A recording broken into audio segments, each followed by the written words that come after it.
Mesdames et messieurs, bonsoir, bienvenue à tous à cette grande édition du journal. Nous allons prendre directement les sommaires de cette édition du jeudi 23 mars 2023. L'ancien président français Nicolas Sarkozy séjourne à Kinshasa pour une visite de travail de 48 heures.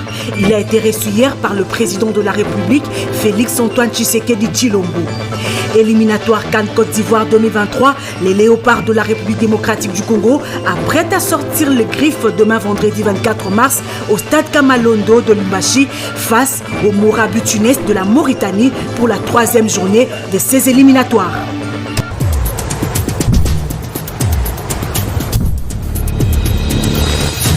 Bonsoir à tous et bienvenue à cette grande édition du journal arrivé à Kinshasa en début des soirées. C'est mercredi 22 mars 2023 pour une visite privée de 24 heures. L'ancien président de la République française Nicolas Sarkozy a rencontré le président de la République de la RDC Félix-Antoine Tshisekedi Tshilombo après un accueil plein d'amabilité devant le palais présidentiel du Mont-Galema. Les deux personnalités ont partagé un dîner d'amitié. Ces moments conviviaux ont permis au chef de l'État et son convive de partager l'expérience de la gestion sur la Res Publica. Nicolas Sarkozy n'a pas fait des déclarations à l'issue de cette entrevue qui n'a rien d'une quelconque démarche diplomatique. Pour rappel, en septembre 2022, l'ancien président de France, François Hollande, avait effectué une visite privée en République démocratique du Congo qui l'avait conduite à Kinshasa et à Bukavu dans la province du Sud Kivu. Les tueries sont signalées dans les territoires de Kwamut, dans la province de Mai-Ndombe. Les voix s'élèvent pour décrier cette situation. Les députés provinciaux Moïse Makani dénoncent les silences coupables du gouvernement central. La suite avec Hervé Landringoy. C'est la reprise des tueries dans les territoires de Kwamut, province du Mai-Ndombe. Le député provincial Moïse Makani Munziki dénonce la complicité d'un chef traditionnel qui serait à la base de ces tueries de plusieurs Congolais. Il dénonce également l'inaction des policiers déployés dans cette partie de la République pour assurer la paix. Les militaires qui ont été déployés pour renforcer la sécurité dans les territoires de Kwamoto sont devenus des simples observateurs. Et en laissant la place à un commanditeur que le gouvernement jusque-là est ignorant, ces commanditaires-là qui se prétendent être Sa Majesté, le grand chef coutumier, je ne sais pas si de quel espace de terre, au nom de Mini-Congo, qui va mener la sensibilisation pour imposer la paix. Mais à chaque passage de ce monsieur, Mini-Congo, il y a une encore tuerie de plus en plus, donc inexplicable. Maintenant, nous ne connaissons pas. Si l'État congolais voit que sa responsabilité, c'est Mini-Congo qui pouvait parfois imposer la paix, c'est par là nous disons qu'il y a un tissé de ficelles dans l'ombre. Cet élu de Kwamut attire l'attention du gouvernement congolais car selon lui, 37 villages de Kwamut sont à ce jour occupés illégalement et gérés par les sujets Yaka. Notre inquiétude est de voir que le gouvernement n'est pas responsable. Parce que si j'attire la responsabilité du gouvernement, parce que le gouvernement a tout. Il ne manque rien. Il a la force, il a des munitions, il a des armes qui pouvaient dissuader. Il a aussi l'administration entre ses mains. Aujourd'hui, 37 villages du territoire de Kwamut occupés illégalement et gérés par les sujets Yaka, le gouvernement de Dimo. Alors, ce qui ne dit pas mot, consent. Pour rappel, les atrocités ont débuté à Kwamut en juin 2022 et ont fait plus de 300 morts jusqu'en décembre dernier dans cette partie du Mai-Ndombe. À Kinshasa, le phénomène Kuluna bat son plein à Petro-Congo dans la commune de Massina. Dans ce quartier, les bandits urbains sèment la désolation et troublent la quiétude des habitants. Le constat est de Francine Limongué. Assimilés aux rebelles M23, les bandits urbains appelés communément Kuluna sont à la base de plusieurs agressions et pillages de la population du quartier Petro-Congo dans la commune de Massina. Très au parfum de cette situation devenue presque une gangrène, la police appelle la population à lui faciliter la tâche en dénonçant ces malfrats. ezali ngonga nyonso kosalama presque biso moko te na quartier oyo te mais ezosalama presque partout. mais biswara pe toza nango tokutanaka nango toza na ba kuluna bekiri oyo.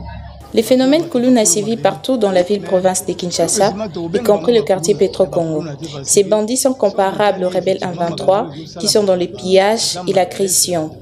Nous demandons à la population de les livrer à la police. Le bouclage de quartiers réputés dangereux est l'une des stratégies adoptées par la police pour freiner, sinon anéantir les élans de ces inciviques. Cela porte du fruit malgré le faible effectif des éléments de la police. Des scènes d'affrontements entre différents gangs sont fréquentes, affirme un habitant abordé à ce sujet. Et lors de ces affrontements, les avenues deviennent désertes, les trafics paralysés sur la grande artère. Une résidente du quartier témoigne que les personnes responsables constituent les cibles privilégiées des actions de ces inciviques. Quand les gens passent, ils demandent de l'argent. Si tu n'as pas l'argent, on commence à te fouiller. Si tu es un jeune garçon ou une jeune fille, on fouille le sac.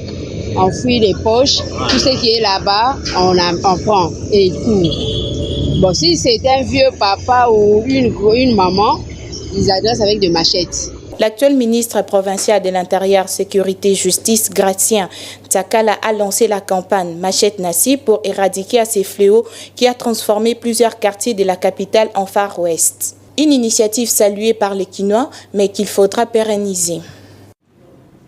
De son côté, le ministre du Tourisme, Modéron Timba, a reçu hier, mercredi, le directeur national de 9e jeu de la francophonie. Le directeur national, donc Isidore Kwanja, dans son cabinet de travail, ont vu de changer sur les préparatifs de cette grande messe culturelle et sportive. Patricia Moini. Du 26 juillet au 6 août 2023, la date de la tenue du 9e jeu de la francophonie approche à pas de géant et du côté des autorités congolaises, on appuie sur l'accélérateur pour espérer obtenir la finition des infrastructures et faire rayonner les Congos par cet événement attendu.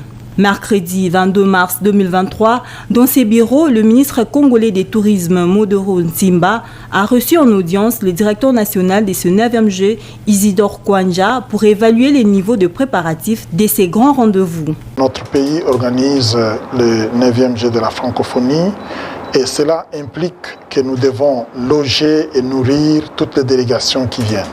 Or, le secteur de la restauration, le secteur hôtelier, relève du ministère du Tourisme. Alors, j'étais venu le voir pour demander son implication pour que nous puissions organiser ces jeux dans les meilleures conditions. Donc, il a montré vraiment sa disponibilité à nous accompagner. Et il est en train de réhabiliter également le site de l'Ancélé qu'il va mettre à notre disposition pour les délégations congolaises qui seront logées là-bas. C'est encore une bonne implication de son ministère pour que ces jeux soient un succès. Il faut dire que le site touristique de l'Ancélé a été également retenu pour l'accueil de nombreuses délégations censées faire jonction à Kinshasa pour ces grands rendez-vous de grande envergure. Et cette nouvelle, en bref, le président de la Commission électorale nationale indépendante, Séni Denis Kadima Kazadi, a visité ce jeudi 23 mars 2023 le Centre national de traitement à la direction informatique du secrétariat exécutif national de la CENI, situé au siège de la centrale électorale où s'effectue actuellement l'opération de toilettage du fichier électoral. Conformément à son calendrier publié le 26 novembre 2022, la CENI a démarré les traitements de données statistiques pour détecter le cas de doublons, les cas des enfants et les photos des photos en vue de les supprimer pour avoir un fichier électoral consolidé et fiable. Eric Izami reviendra avec détails au cours de nos prochaines éditions. Le député national Prosper Tunda Kasongo s'est enrôlé hier mercredi 22 mars à l'école de Kibombo, chef-lieu du territoire de Kibombo dans la province du Maniema, son fief électoral. C'était en présence d'un bon nombre de sympathisants et militants de son parti politique, Parti démocrate humaniste donc, et sa base en provenance de la ville de Kindu. Patrick Borel-Mukendi pour Paul Ziakwao. Accompagné d'une foule immense de ses partisans, ses membres du bureau politique de l'Union sacrée de la nation et autorité morale du Parti des démocrates humanistes, le député national Prosper Tunda Kasongo s'est enrôlé à l'école de Kibombo, chef-lieu du territoire portant le même nom, son fief électoral. Prosper Tunda Kasongo, l'élu du peuple, en a profité de l'occasion pour demander à la population du territoire de Kibombo de s'enrôler massivement afin d'accroître le nombre de sièges. Bien avant cela, c'est lui qu'on appelle affectueusement Chef Tunda a présidé la cérémonie du lancement de son parti PDH à Kibombo devant plusieurs personnalités. Danse folklorique, animation et discours d'armement étaient au menu de cette activité. Je viens d'accomplir mon devoir civique. Je viens d'avoir ma carte d'électeur avec toute ma délégation.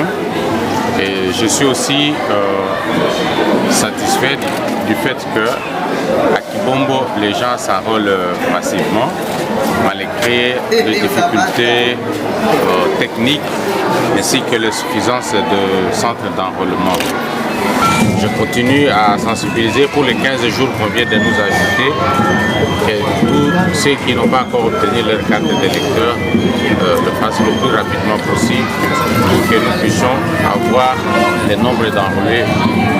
Chemin faisant, alors qu'il revenait à Kindu, chef-lieu de la province du Maniema, l'élu de Kibombo a plusieurs fois été intercepté par la population qui a profité de poser à leur élu les problèmes qu'elle rencontre. Dans le reste de l'actualité, le gouvernement de la République et les banques syndicales de la santé ont signé un protocole d'accord sur la mise en œuvre progressive des engagements fixés pour le transport et le logement de professionnels de santé en République démocratique du Congo. C'était à la clôture des travaux des Bibois 3 le mardi 22 mars 2023 à Bibois dans la commune de Lantélé, Africa Mujinga.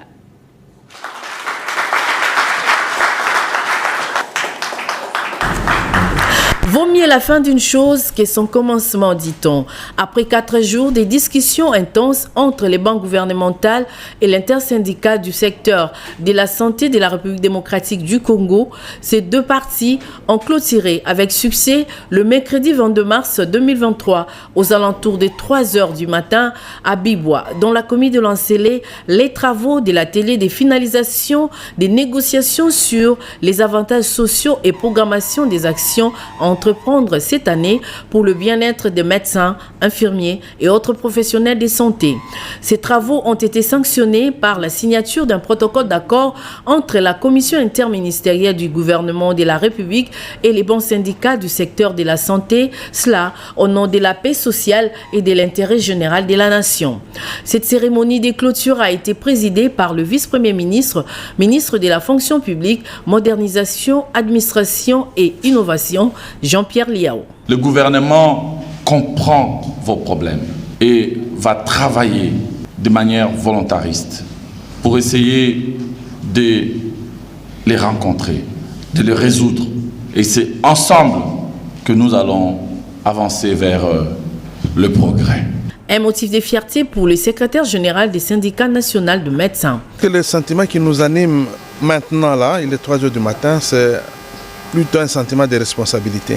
Nous allons faire un bon rapport à la base, nous allons transmettre tout ce que nous avons eu à échanger ici pour que la base comprenne que le gouvernement a quand même cette bonne volonté de satisfaire toutes nos attentes. Leurs excellences ont dit nous pensons résoudre rapidement les problèmes qui ont été posés et surtout que ceux qui n'ont pas été résolus ici vont être résolus dans le cadre de la commission interministérielle. Il faut rappeler que le vice-premier ministre, ministre de la fonction publique, au nom du gouvernement, s'est dit satisfait pour le travail abattu.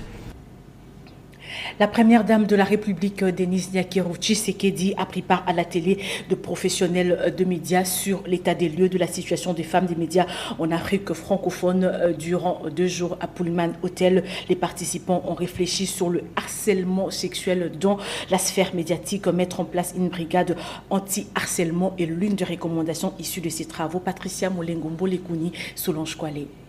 Durant 2 jours, soit du 20 au 21 mars 2023, les professionnels de médias ont fait un état de lieu sur la situation de femmes de médias en Afrique francophone. Cette rencontre a été une occasion pour les femmes de médias, toutes tendances confondues, c'est-à-dire les journalistes professionnels des médias traditionnels et celle de médias sociaux, TikTok, Facebook, Twitter et autres de partager sans tabou les expériences vécues en matière de harcèlement sexuel. Ces participantes ont proposé quelques pistes de solutions pour bannir ces fléaux. La première dame de la République, Denise Nyakeru Tshisekedi, qui milite pour la promotion et la défense des droits de femmes, a également pris part à ce forum. Denise Nyakeru Tshisekedi a exhorté les professionnels de médias à dénoncer tout acte de violence. La présidente de la Fondation DNT a ensuite encouragé les professionnels des médias à appliquer l'éthique et le respect de la déontologie. Aujourd'hui, nous ne savons pas nous passer du média parce qu'on se réveille le matin. La première chose est d'avoir les informations sur les réseaux sociaux. La première chose est de savoir qu'est-ce qui circule. La question des violences basées sur les genres, c'est une question que nous vivons. Mais malheureusement, avec le poids de nos coutumes et des pratiques néfastes, nous considérons que c'est rien alors que beaucoup de gens ont perdu leur estime de soi. Ils ont perdu leur respect seulement parce qu'ils ont été victimes. Zachary Bababaswe, initiateur de ce forum, a relevé la mission de ces travaux à l'échelle nationale, voire sous-régionale. Il a été constaté aussi que les femmes, lorsqu'elles sont à des postes de pouvoir de décision, ne promeuvent pas d'autres femmes. Donc il a été aussi demandé aux femmes d'encourager d'autres femmes à monter et à être dans de meilleures conditions. Promouvoir les femmes à de postes de décision, les encourager les unes et les autres, mettre en place une brigade anti-harcèlement sont là quelques recommandations issues de ces travaux. 2003-2023, cela fait exactement 20 ans depuis que l'institution de microfinance Finca s'est installée en RDC. Pour la circonstance, ce comité de gestion a animé une conférence de presse à Léon Hôtel pour faire le bilan de ses parcours et évoquer les perspectives. Polydor Gaziami, Juzen Belebele, commentaires et images. Installée en République démocratique du Congo en 2003, l'institution de microfinance Finca totalise à ce jour 20 ans d'existence. Un parcours réalisé dans un environnement qui a été rendu possible grâce notamment au soutien et à la confiance continue de sa clientèle, ses partenaires et ses salariés. Une véritable occasion aussi d'en présenter le bilan et les perspectives devant les médias. Tout ce que nous avons accompli ensemble, faisant de Finca RDC l'institution pionnière dans le secteur financier congolais, grâce à diverses innovations et initiatives, entre autres. Première institution à donner le crédit de groupe aux femmes qui étaient pendant longtemps exclues du système financier traditionnel. Première IMF à être connectée au switch national. Pour sa 20e année d'existence en RDC, Finca a décidé de revêtir sa plus belle robe à travers un nouveau logo dévoilé par sa directrice générale, Mirela Pekmezi, et un nouveau spot qui va accompagner toutes ses actions pendant cette année.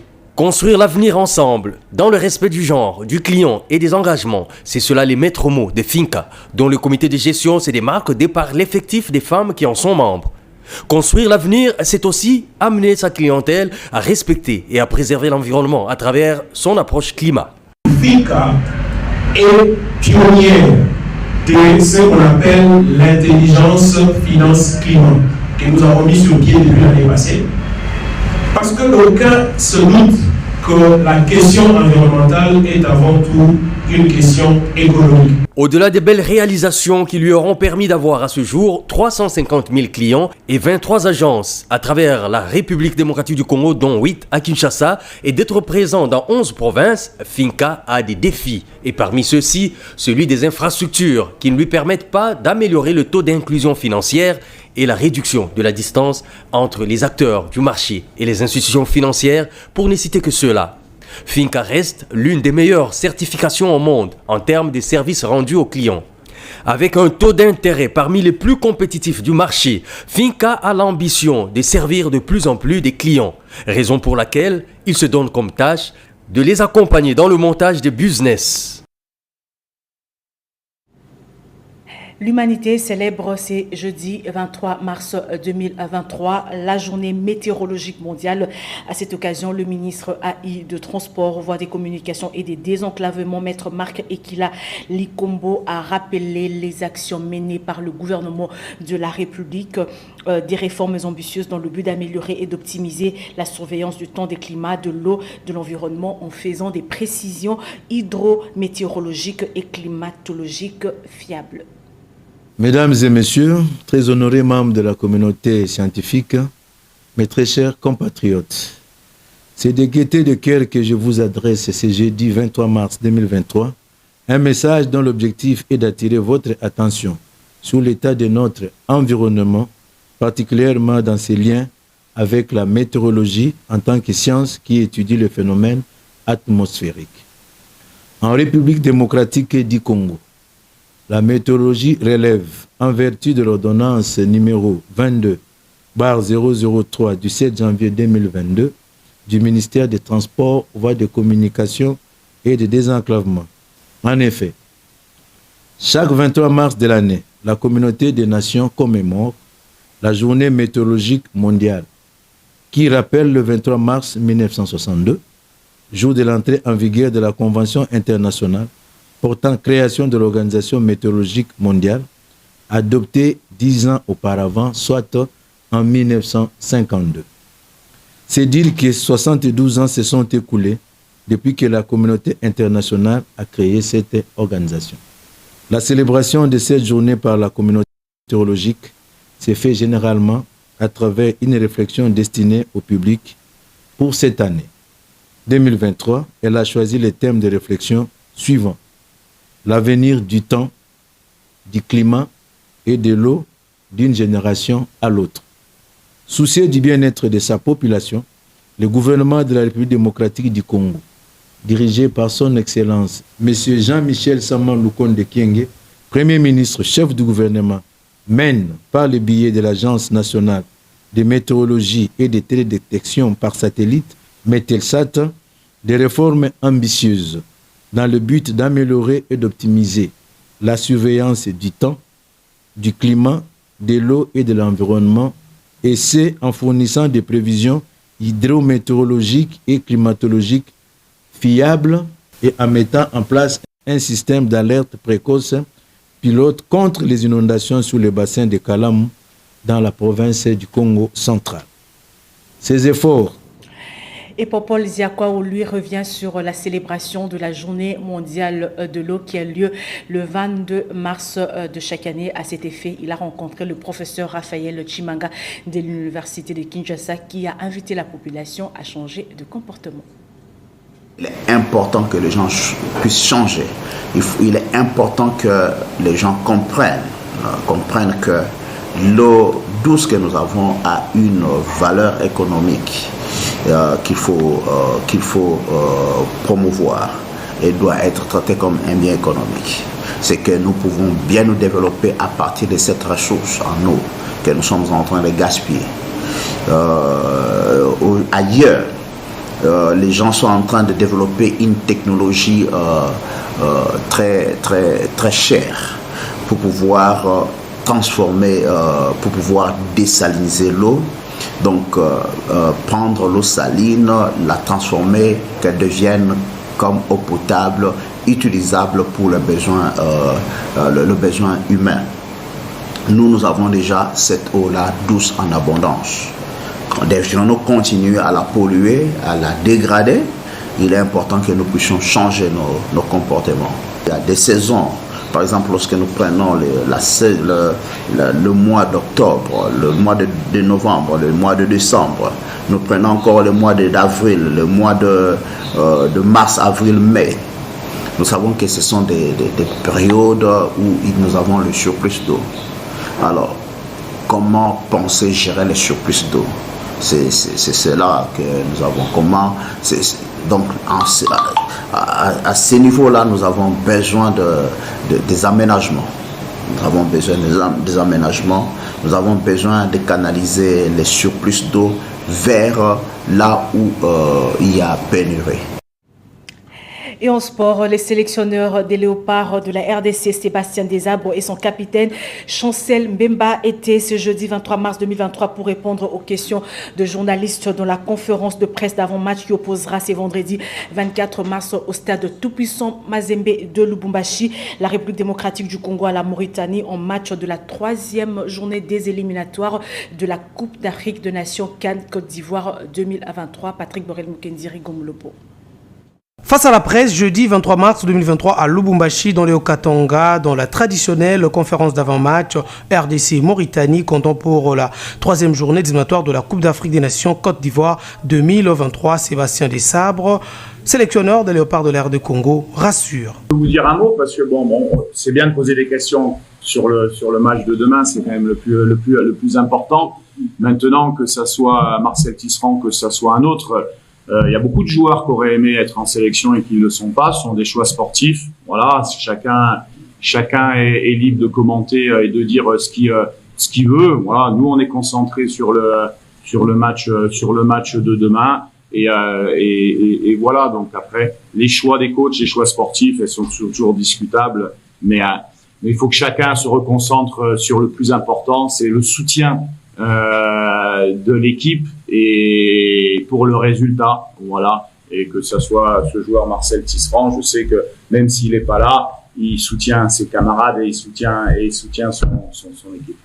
L'Olympien de Marseille, Chancel Mbemba, capitaine de Léopard de la démocratie du Congo, reste confiant. Mission 3 points.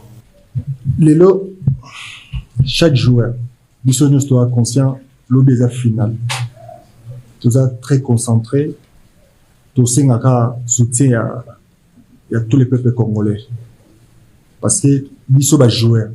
Chaque joueur est conscient pour la victoire à l'obé. C'est le mardi 28 mars 2023 que l'Art de Congo sera reçu en terre mauritanienne. Opération 6 points pour rebondir dans un groupe où le pays de Tshisekedi Tshilombo est ventre mou avec 0 points.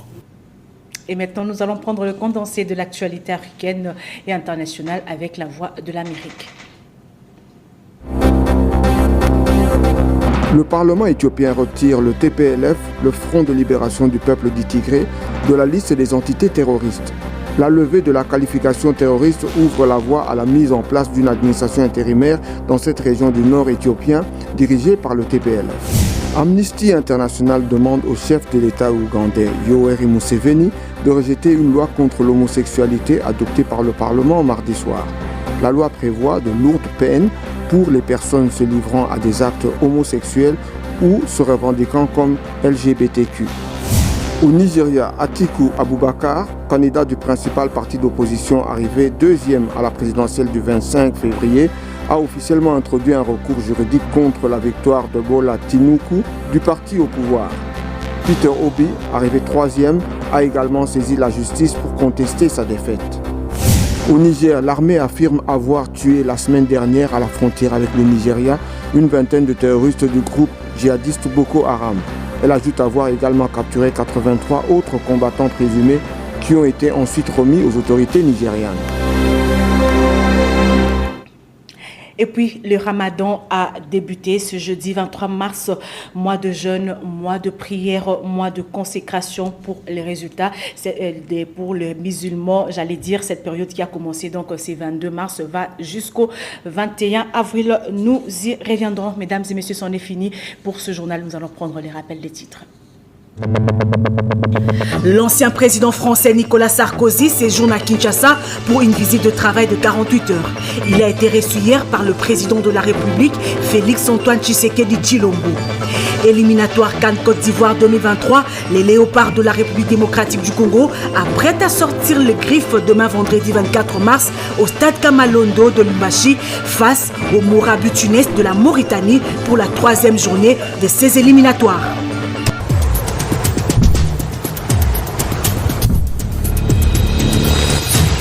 Ce journal est terminé. Merci à vous tous qui l'avez suivi. Je vous retrouve demain à 19h pour la grande édition du journal avec le même plaisir. Portez-vous bien et très bon suite de programme sur nos antennes. Au revoir.